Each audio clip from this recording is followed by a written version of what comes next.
এদিকে হামের উপসর্গে মৃত তাকরিনের মৃত্যুর জন্য শুরুতে ভুল চিকিৎসার অভিযোগ অস্বীকার করেছেন ভোলার চিকিৎসক ডাক্তার সালাউদ্দিন। তিনি জানিয়েছেন চর্মরোগের সমস্যা নিয়ে তাকরিনকে তার কাছে আনা হয়েছিল। এই সময় তার হামের কোনো লক্ষণ ছিল না।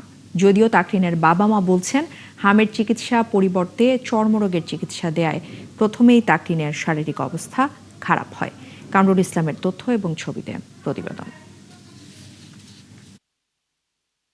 শেষ পর্যন্ত না ফেরার দেশে চলেই গেলেন ভোলার 4 মাস বয়সের শিশু তাকরিম।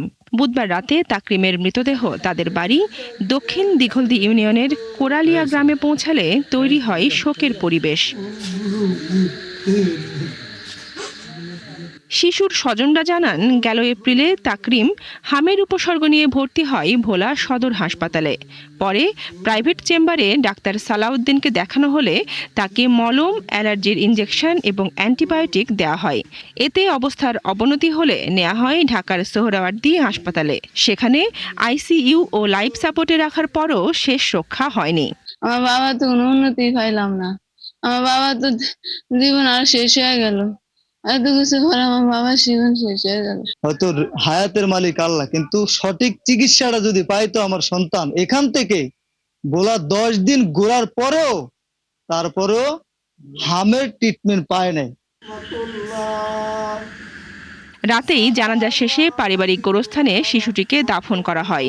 এলাকার লোকজন জানান, ঠিকঠাক চিকিৎসা পেলে হয়তো শিশুটির মৃত্যু হতো না।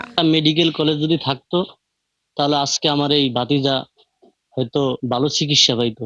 ডাক্তার মনে করেন ভালো ট্রিটমেন্ট যদি দিত তাহলে মনে করেন ইনশাআল্লাহ আরো সুস্থ দিকে আইতো।